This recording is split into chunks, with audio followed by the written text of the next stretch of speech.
Hello everyone. So this video is specifically for FMG aspirants who are giving their exams on 20th January. So only few days are left for your exams. I know बहुत tension हो रही होगी, बहुत high anxious mode होता है ये, जब बस 5-6 दिन रह जाते हैं एग्जाम से पहले. So here are my 5 tips for your upcoming FMG exam. And these tips are in general for giving a good exam. ठीक है, I have given a lot of exams in my life now. It's been 10-11 years of my medical journey starting from 2012, so I know a bit or two about giving exams. Okay, so hear me out for 5-6 minutes, that's it. So first is I would suggest that जो आपका exam schedule है, let's say आपका exam morning में है 10 to 1, तो उसी time पर आप भी अपनी स्टडी स्टार्ट करें. ठीक है, it's not the time that you become a night owl now, रात को 3-4 बजे तक पढ़ रहे हैं फिर सुबह 12-1 बजे तक उठ रहे हैं. नहीं, अब नहीं करना. अब आपको मॉर्निंग शेड्यूल के हिसाब से अपना शेड्यूल बनाना है कि I will wake up at 8 and go to bed by 12. ठीक है, I need a good 7 hours sleep, 6 to 7 hours minimum sleep. Now my exam is in the morning, so I need to be most active during my morning time periods.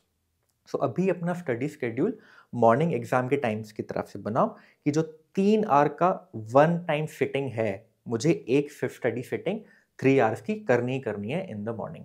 ठीक है. Now second, I have already told you that you take a good sleep now, at least 6 to 7 hours I would say daily, because you need to be fresh now. अब बहुत tired होके last leg of preparation में कोई ज़्यादा फायदा नहीं है. Now third thing I would से इज की talk to your mentors. It's a very very good habit to have a good mentor in life. If you don't, you can DM me on Instagram or email. I'll be happy to talk to you about your problems, but do talk to your mentors. Lower your anxiety levels, because जब भी 5-6 दिन रह जाते हैं exam से पहले तो बहुत ज़्यादा टेंशन होने लगती है कि मेरा सिलेबस नहीं हुआ, क्या होगा, ये पूछ लिया, अगर मेरा एग्ज़ाम नहीं निकला तो क्या होगा. So you need someone to calm you down. You don't need a therapist per se, just someone who can listen to you. So talk to your mentors, I would say. Now the fourth thing, very important academically now, is to focus on your theory. So last 10-day or last 7-day revision, which I frequently talk about, me and Aditya both talk about the last 6 or 7 days or 10 days revision. It is very important that you go through your all revision notes or your crash course notes or your BTR, whatever you have done. Because now is the time कि पूरा 19 subjects आपकी आंखों के सामने से गुजरने चाहिए. It's very very important कि सारी चीज़ें आपके दिमाग में फ्रेश रहें. So I would suggest you कि don't give GTs now. GTs देने का टाइम चला गया. अब अभी you just revise the 19 subjects, short छोटी छोटी नोटबुक्स जो आपने बना रखी हैं. Either they are revision notes, crash course notes, BTR, ATS, whatever. But now is the time to focus on theory.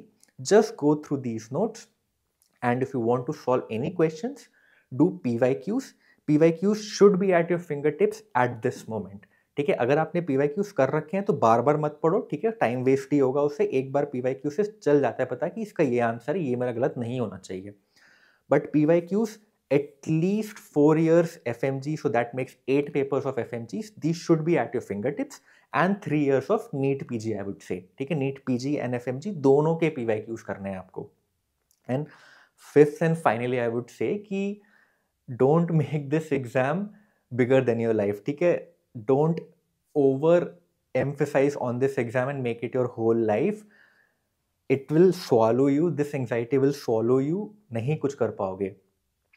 ठीक है, it's not the end of the world if you don't pass this exam. ठीक है, A6 monthly exam होता है ये. You can easily do it the next time, and you need to be calm and confident about your preparation. अगर आपने 12-13 subjects ही पढ़े हैं, अच्छे से पढ़े हैं, तो ठीक है, उन 12-13 सब्जेक्ट से ही कंटेंट रहो. बाकी सब्जेक्ट्स के आई वुड से कि 3 साल के PYQs ही कर लो बस. बट अभी एंक्शियस मत हो. Be confident in your preparation. All exams are all about confidence. अगर आप एग्जाम हॉल में कॉन्फिडेंस के साथ जाते हो, so you can make intelligent guesses. And remember, जो टॉपर होता है ना किसी भी एग्जाम का, उसको भी सारे क्वेश्चंस नहीं आते. तो आपको इंटेलिजेंट गेस करना ही है एग्जाम में, एंड वो तभी आप कर पाओगे अगर आप काम रहोगे एंड अपनी प्रिपरेशन पे कॉन्फिडेंट रहोगे. ठीक है, so these are the 5 tips, exam tips that I thought I give you, since I have given a lot of exams. So these are the 5 tips for your FMG exam on 20th January. Thank you.